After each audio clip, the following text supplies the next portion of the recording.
Hello well-wishers and welcome to my channel Aspiring Minds. In today's video, I'm going to give you a detailed summary of a very long story, but it's going to be very simple, of the Great Automatic Grammatizer. So grab your virtual seats and let's begin. Now my dear viewers, I have tried to make the video as precisely as possible, but you will see these are the main highlights of the video. You'll get the background, the central message, the detailed summary, discussion on the themes, and there's also a highlight where you must watch the video till the end, where I have also given you the description of the Great Automatic Grammatizer, which will really help you to appear for your exams.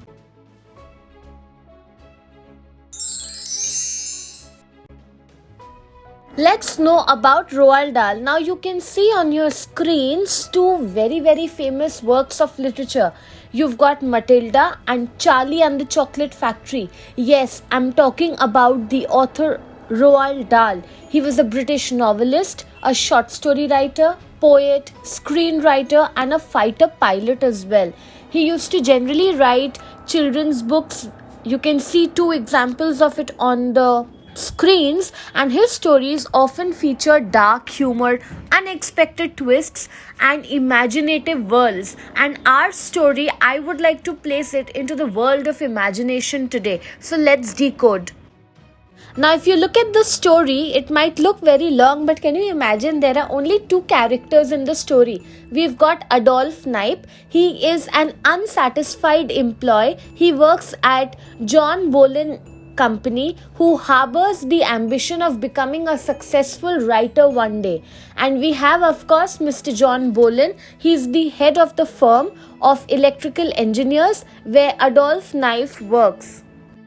Now to tell you about the background so that we can establish the context of the story, that is, this short story was written by Roald Dahl. It is known for a unique style in which the story is written. It explores the themes of ambition, revenge, and the impact of technology on creativity and literature. And what's the central message of the story? It reflects on what can be the consequences or the effects of using technology to replace human creativity and labor. It highlights what could be the potential dangers that come along when you prioritize efficiency and profit over genuine artist work or genuine craftsmanship. And that is very relevant in today's times. People want more profits, so they go for quantity and not quality, but actually the reverse should be happening. It should be quality over quantity. Now the story begins with an introduction to Adolph Knipe and his dissatisfaction. He is an employee at John Bolen's company. He is extremely dissatisfied despite his contribution to the construction of a great automatic computing engine. Adolph discovers the potential of using a machine to write stories after feeling almost disillusioned with his career and personal ambitions. He dedicates himself to developing a machine with a lot of planning, and he is constantly assembling the components of that machine in his apartment. He has a vision where he sees that the machine is going to be a tool for revenge against the literary world that has rejected his stories. Now Adolph Knipe is called in by the boss, Mr. Bolen, and he really appreciates Knipe for his work on the great automatic computing machine that he is working on.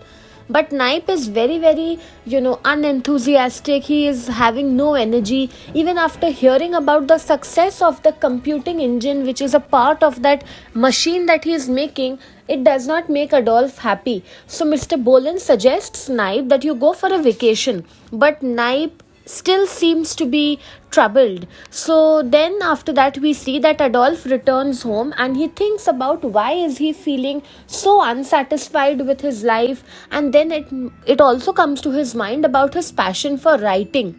He then dismisses Mr. Bolen's appreciation, his praise, and thinks about what could be a possible way to take revenge against his enemies. So he considers the possibility of a machine which can write stories and finds this idea very absurd, yet it also makes him feel very interested in this idea.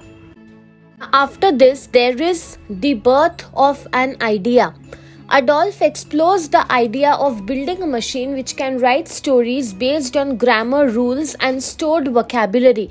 It is something very similar to present day ChatGPT or Google for that matter, where you give some commands and then automatically, you'll see the output of it. But I completely feel that it has a lot of mistakes. For you to use Google or any such softwares which are coming up, you need to have prior knowledge. Without that, you will not be able to understand whether the data that you've got from that machine or that software is correct or not. So then we see that Adolph works on this concept. He creates plans and designs for the machine's components. He imagines what could be the implications of such a machine, particularly in terms of the commercial success of this machine when it is launched in the market, how it's going to blow up. The whole industry is going to blow up. So then he presents the idea of this kind of a machine to Mr. Bolin, who initially thinks that it's a very impractical kind of an idea, it will not work out.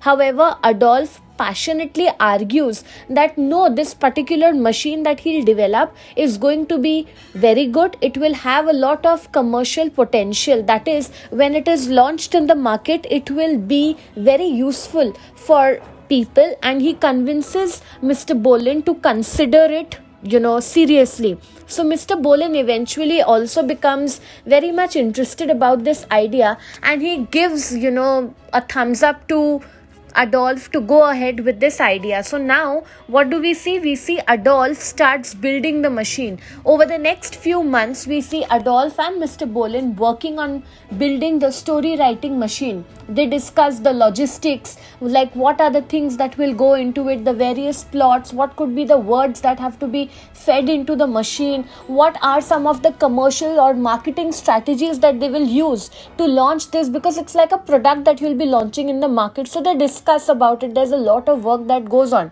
But despite some initial problems, they are very much determined to make this machine work. Now what do we see? The machine is finally completed.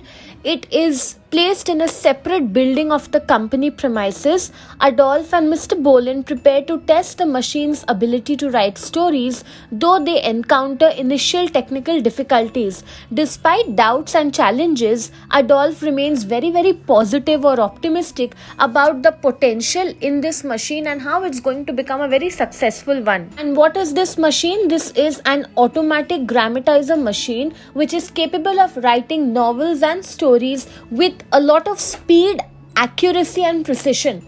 Now, Adolph Knipe, who's the inventor of this machine, has expanded the capabilities of this machine so that it can cater to different genres and writing styles. It could be horror, comedy, etc. And writing style could be that, maybe it's a suspense story or it is an open-ended story. So, different genres and writing styles are, there which come out if you use this machine. And Mr. Bolin, who was initially hesitant, is now very curious to use this machine to write his own serious novel. So you see how he has managed to convince the boss. Now after this, Mr. Bolin makes his first attempt. He's excited about writing an important novel. He selects what are going to be the parameters for his book, the framework for his book, and he uses the machine's intricate controls. He uses his mind and the machine accordingly so that his idea can match technology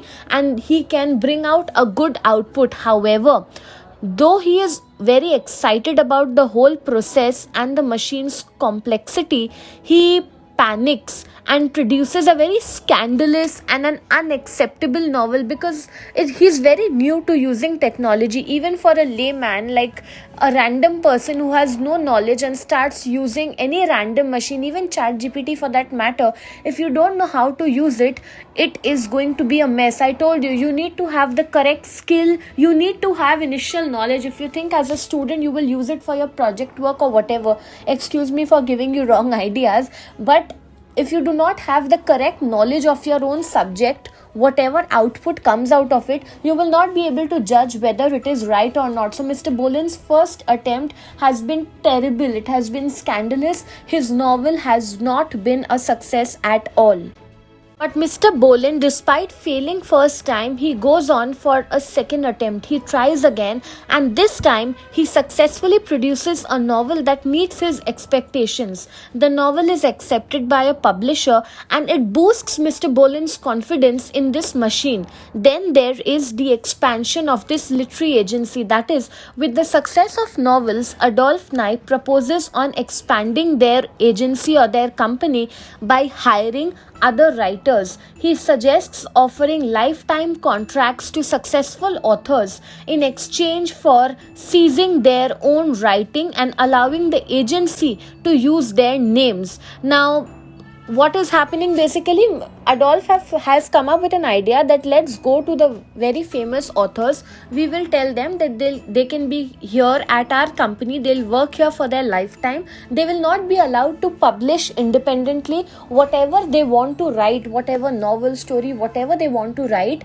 they will write it with the help of the grammatizer machine, and it will be published through the company. They will not be allowed to work independently. But Mr. Bolen is a little skeptical or doubtful about this initial idea, but then he agrees to Adolph's plan.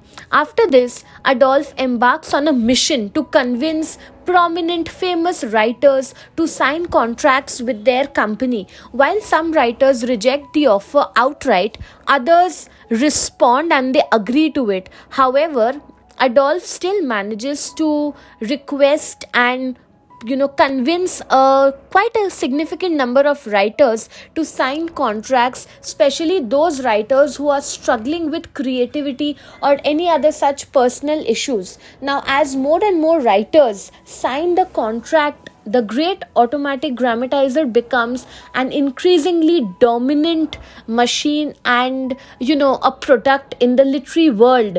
It is estimated that a significant portion of the novels and stories published in English language are produced using Adolph's machine.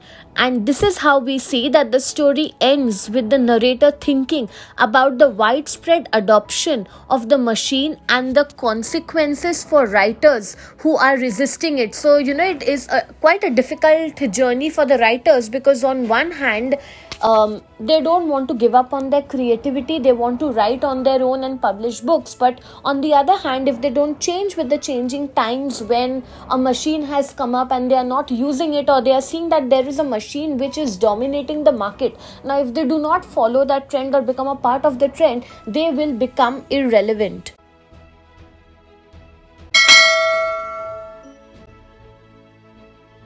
Now, based on the description given in the story, I would quickly like to take you through what this Great Automatic Grammatizator machine is like. It is a marvel of modern invention. It has been developed by Adolph Knipe. It is made to bring a change, to revolutionize the world of literature and storytelling. Okay, after that we see that there is innovative design and functionality, because it's got a very unique design resembling the instrument panel of as if an enormous airplane.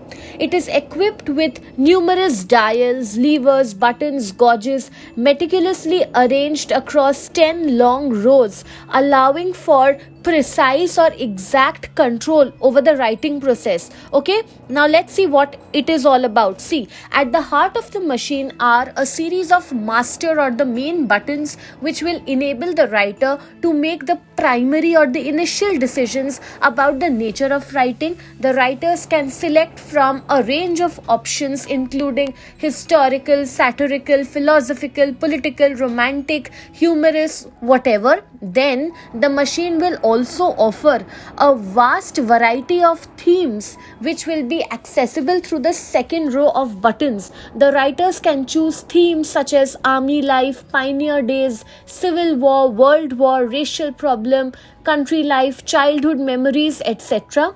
There is a third row of buttons which will provide writers with a selection of literary styles which would cater to diverse preferences and tastes, right? The writers can opt for maybe the classical style of writing, or even they can, use their own styles which are there, or they can use the styles which were used by renowned authors like Hemingway, William Faulkner, or James Joyce. I really like James Joyce's style of writing also. He's also got a very unique style of writing. Next, the fourth and the fifth row buttons would allow writers to customize the characters and the word count in their write-up, which will ensure that every aspect of the narrative or the story that they are writing aligns or matches with their vision and requirements.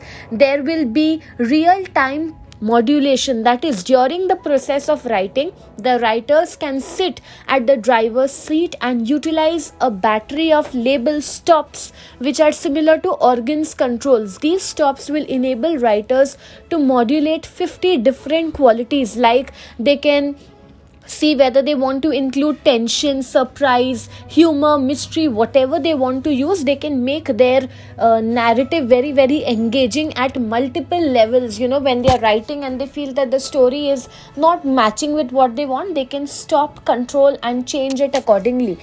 The machine would also recognize the importance of passion which is there in a writer when he is writing a particular piece of literature or a work of art. So the machine features a dedicated control system operated by foot pedals. Here the writers can adjust the percentage and intensity of passion which is to be injected or put into the narrative, which will help to balance the attention of the readers. So we can say that the Great Automatic Grammatizer represents a groundbreaking tool in the literary technology. It has empowered writers to craft compelling narratives without any problem, with utmost precision and efficiency. So we can say that yes, on one hand it can be like a friend to writers who are suffering from different problems at different places,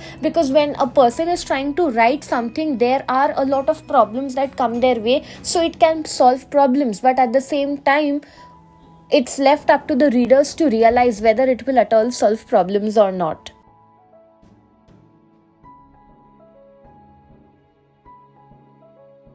Let's quickly look at the different themes of the story. First is the dehumanizing effect of technology. Now we see that the story explores how the invention of the Great Automatic Grammatizator, while being revolutionary because of the capability it has, the different features it has enabled making the process of creativity very, very easy, but it has ultimately dehumanized the process of writing and storytelling, something which has to come from an inspiration that comes from within. It's a creative process. You get inspired by something, you use your creativity and you create something, has been now replaced by technology with the invention of this machine. So Adolph Knipe's machine reduces the art of writing to something which is mechanical, stripping away the humanity, creativity, and individuality of authors. Secondly, because of this, we see that there has been commercialization in literature. That is, the art of writing has got exploited.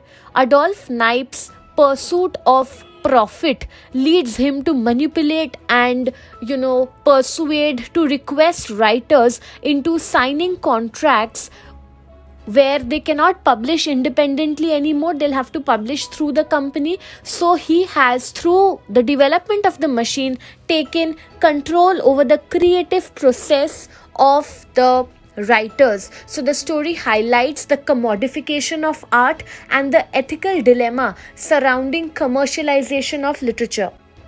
Because of all this, there is a lot of power play, power dynamics in the creative industry.